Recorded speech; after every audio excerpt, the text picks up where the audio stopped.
Hello my soul family, कैसे हो आप सब। मेरे सभी सोल फैमिली को जय श्री राम, जय नीम करोली बाबा। आज मैं अपनी सोल फैमिली को बताऊंगी कि बहुत से ऐसे लोग हैं जब उनको क्या मिलता है सुख, जब उनकी लाइफ में ढेर सारी खुशियां रहती हैं तो वो क्या करते हैं, उसका क्रेडिट खुद को देते हैं।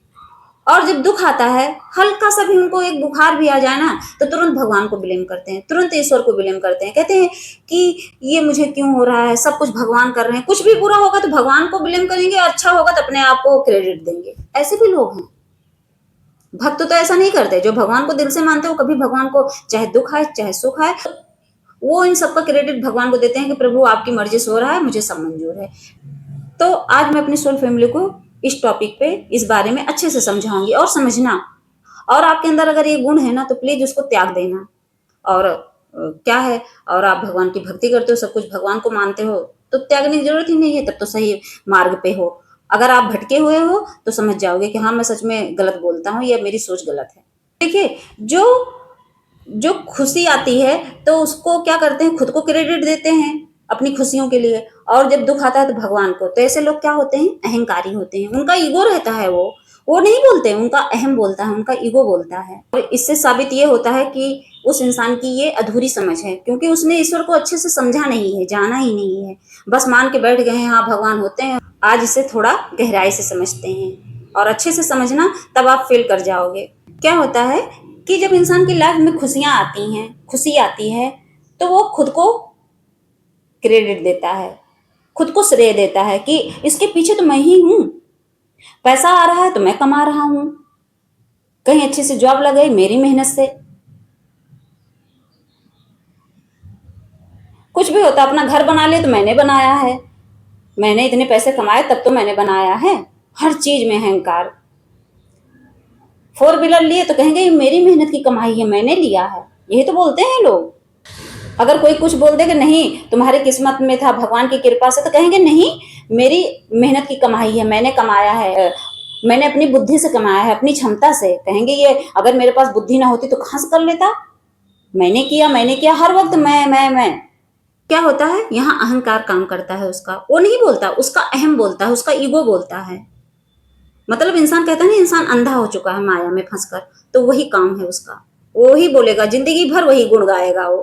क्योंकि उस समय इंसान क्या करता है, भूल जाता है कि ईश्वर भी होते हैं। वो भूल जाता है कि सच में भगवान होते हैं। क्योंकि सोचिए, अगर वो सांसें न चलती तो आप कर पाते। यही इतना ही सोच लीजिए कि अगर वो सांसें 2 मिनट के लिए भगवान खींच लें, जो आप कह रहे हो मैं, तो आप वो चीजें कर पाते, आप कमा पाते, आप नौकरी कर पाते 2 मिनट के लिए। यही मान लीजिए कि कहीं अभी इंसान के कितने ऐसे लोग हैं कोमा में पड़े हैं, पैरालिसिस हुआ है, पड़े हैं बिस्तर पे, लकवा मार गया है। सोचिए, वो भी तो कर सकते थे, कहां गया उनका अहंकार। इंसान ये भूल जाता है कि भगवान जो सांसें दिए हैं हर पल, जिससे मैं एक एक क्षण जिंदा हूं, भूल जाता है कि वो सांसें कहां से आई हैं। उसका बस चले तो कहेगा कि सांसें भी मैं ही, मेरे अपने बस में है, मैं ही चला रहा हूं। वो बुद्धि कहां से मिली आपको। अगर वो बुद्धि भगवान देते ही ना, कितने लोग हम मंद बुद्धि हैं, उनको कुछ नहीं आता। तब अगर इंसान कहता है मैं करता हूं, तो अपने आप वो कर ले। जिसके दिमाग नहीं है वो कर ले अपना काम, कमाए वो बुद्धि अपनी तेज करके। कहते हैं सही समय सही लोग अगर उस इंसान के पास आ रहे हैं, अगर ना आते तो कहां से आप कमा लेते। अगर आपका टाइम सही ना होता तो कहां से आप कमा लेते। इंसान को ऑफर मिलता है, किसकी कृपा से मिलता है, यूनिवर्स की, और आपके पिछले जन्म के पुण्य कर्मों से। और आप भूल जाते हो, आप सोचते हो मैं ही कर रहा हूं। नहीं, हो सकता है आपने पिछले जन्म में कुछ ऐसा कमाया हो कि उसका प्रारब्ध आप भोग रहे हो, लेकिन वहां आप क्या करते हो, अपना क्रेडिट लेते हो, कहते हो जो हूं, मैंने किया है, मैंने कमाया है, मैं तो करोड़ों का महल बना दिया हूं। आपके अंदर ये जो ऊर्जा है, एनर्जी है, काम करने की क्षमता है, ये सब ईश्वर करते हैं। और इंसान भूल जाता है। और असल में वास्तव में यही है कि ये सब ईश्वर की कृपा से हो रहा है, और आपके पुण्य कर्मों से, वो भी पिछले जन्म के। आपने अच्छा कमाया था, आप उसका फल आपको मिल रहा है, आपका प्रारब्ध है।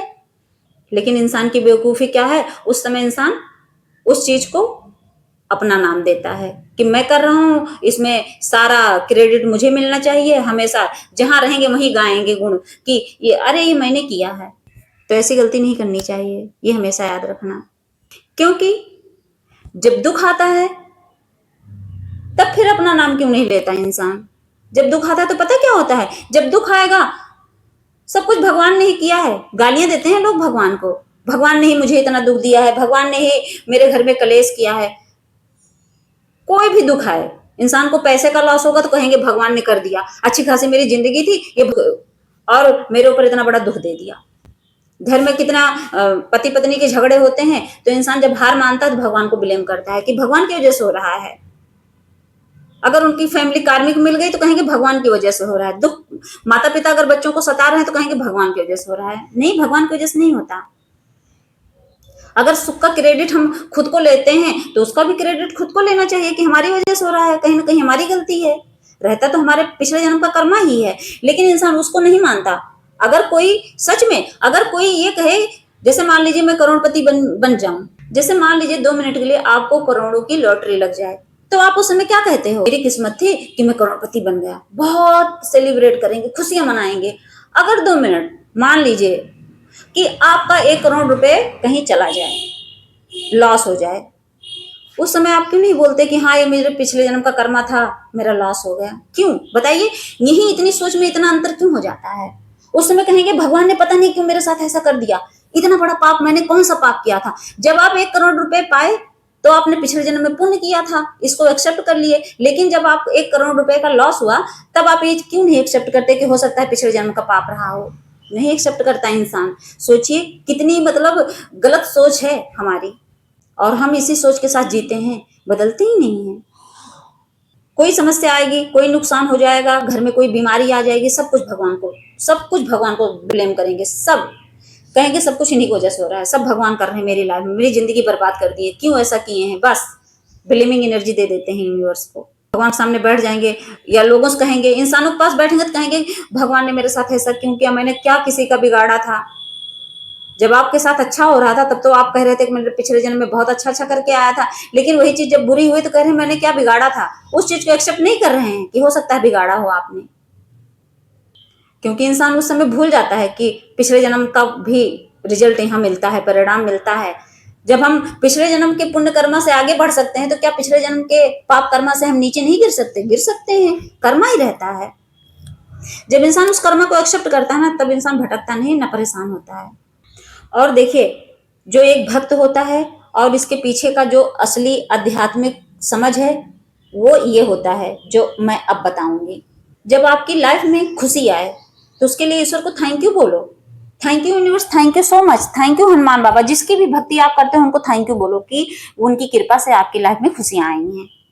खुद को क्रेडिट मत दो कि जहां जाओ वहीं बोलो मैंने किया, मेरी वजह से हुआ, मेरी वजह से गाड़ी आई, मेरी वजह से बंगले आए। नहीं, जो भी आपकी लाइफ में हो रहा है, जो खुशियां आ रही हैं, उन सब चीजों के लिए सिर्फ ईश्वर को ही धन्यवाद बोलो, इंसानों को नहीं, क्योंकि इंसान कुछ नहीं करता है।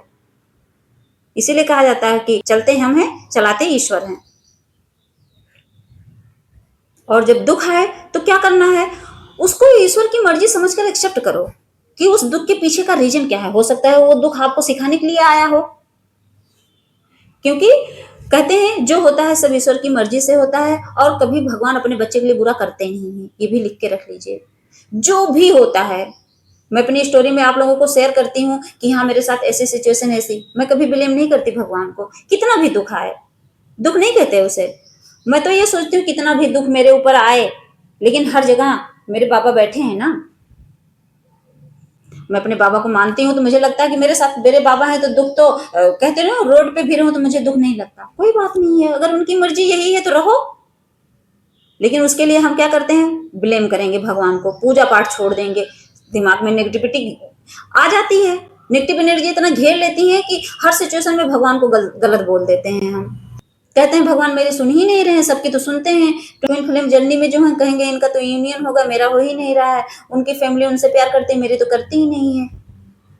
तो कर्मा है, उस चीज को एक्सेप्ट कर लो और उससे सीखने की कोशिश करो कि आखिर में वो दुख क्यों आया है और मुझे क्या सिखाने आया है। हो सकता है आपकी सोल की ग्रोथ के लिए आया हो। तो हमेशा दुख में घबराना नहीं है, दुख आए तो एक्सेप्ट करो और उसे एक्सेप्ट करके सीखने की कोशिश करो, क्योंकि दुख हमेशा सिखाने के लिए ही आता है। और एक सच्चा भक्त क्या करता है? सच्चा भक्त हमेशा यही कहता है, जो मिलता है वो प्रभु की कृपा से मिलता है, जो नहीं मिलता है उसमें भी उसकी कोई भलाई छुपी होती है। ये चीज जब आप हमेशा याद रखोगे, अगर आप भगवान के भक्त हो तब, नहीं हो नास्तिक हो तो कोई बात नहीं, मत मानो।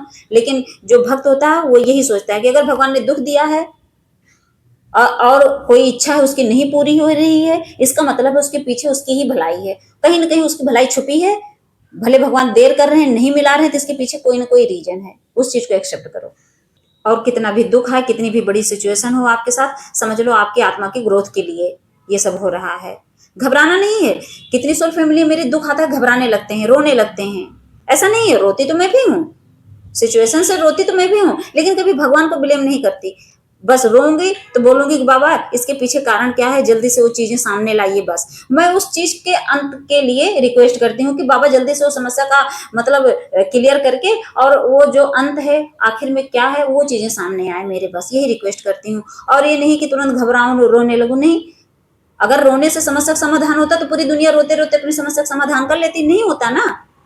जब तक आप सीखोगे नहीं तब तक वो चीजें रहेंगी, बदलेंगी ही नहीं। और जो मैंने बताया, इसी सोच से ही मन में हमेशा शांति बनी रहती है, आप मजबूत बनते हो, ये हमेशा याद रखना। आपका विश्वास एकदम मजबूत रहता है भगवान के लिए। तो हमें अपने विश्वास को मजबूत बनाना है, हमें अपने अंदर भक्ति जगानी है। इसीलिए मैं कहती हूँ कि इसको मजबूत बनाने के लिए क्या करना पड़ता है। आप सोचते विश्वास कैसे अडिग रहे, विश्वास सिर्फ नाम जाप पूजा पाठ भक्ति से अडिग रहता है। आप जितना नाम जाप बढ़ाओगे, जितना ही मतलब टफ सिचुएशन है, आपकी सिचुएशन एकदम खराब से खराब है, वहां भी हार मत मानो, मुस्कुराओ और खड़े रहो और नाम जाप करो। फिर देखो कैसे आप खड़े रहते हो, ईश्वर साक्षात चलेंगे आपके साथ, कृपा बरसेगी। आप समझ नहीं पाओगे आपकी हर चीजें कैसे चेंज होती चली जाएंगी, आप समझ ही नहीं पाओगे, सिचुएशन बदल जाएगी। आप अंदर से डरे रहोगे कि हाँ ये चीजें गलत हो रही हैं, वो सही हो जाएंगी। तो ये सब ईश्वर की कृपा से होता है, ईश्वर सब कुछ ईश्वर की मर्जी से होता है, क्योंकि चलते हम हैं चलाते ईश्वर हैं, ये बात हमेशा याद रखना। जय श्री राम, जय नीम करोली बाबा।